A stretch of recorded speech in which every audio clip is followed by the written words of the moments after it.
I am Dr. Parijat Ram Tripathi, consultant pediatric gastroenterologist at Ankora Hospital in Hyderabad. I will discuss today about stomach pain in children.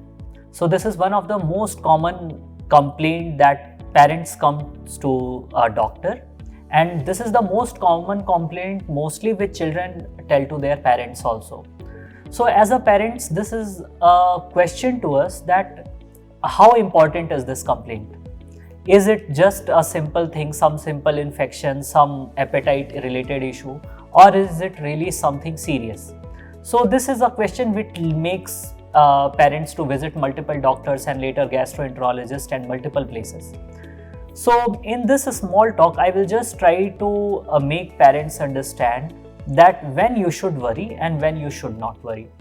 Then again, the pain abdomen can be of two types in children. The first, it is just of 1 or 2 days. The second, it is going on for 1 month, 2 months, or 2 weeks, 3 weeks.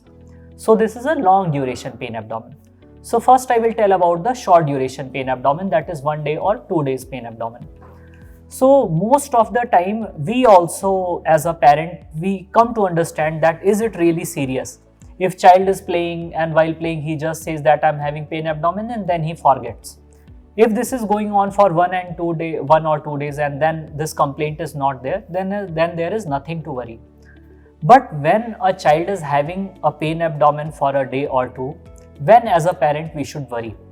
So as I always say, we call it as red flags in our scientific language, that if we are finding certain red flags, we should be worried.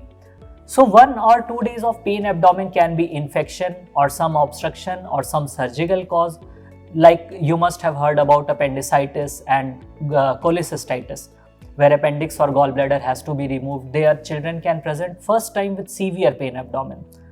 That child will have very severe pain abdomen. You are trying painkillers, child is not improving. He may require analgesics, he or she may require injectable analgesics also.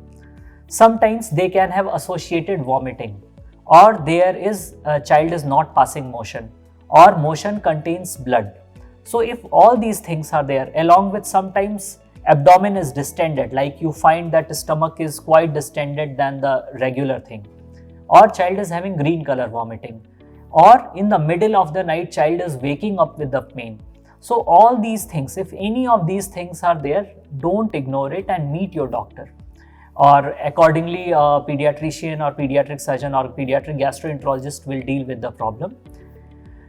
Another thing is so this is about short-term pain abdomen. Second thing, that long-term, like many of the times child complains of pain abdomen each and every day, multiple times in a day, sometimes in the night also.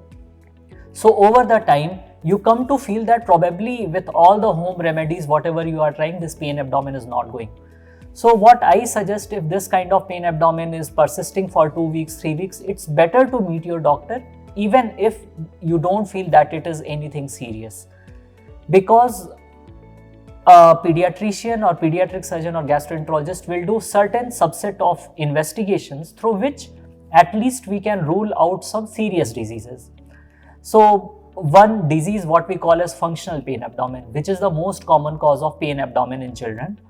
So in that, all the investigations will be mostly normal. There will not be any red flags as I have discussed with the acute pain abdomen.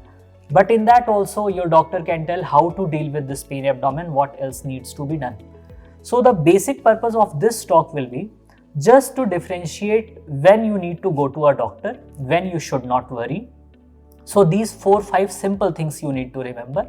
If child is having vomiting along with the pain, specifically if it is green color vomiting, or if there is any blood in the vomitus, if there is any abdominal distension, if there is blood in the motions, or if child is having very severe pain in the middle of the night, child is waking up from the sleep. If any of these symptoms are there, you need to meet your doctor.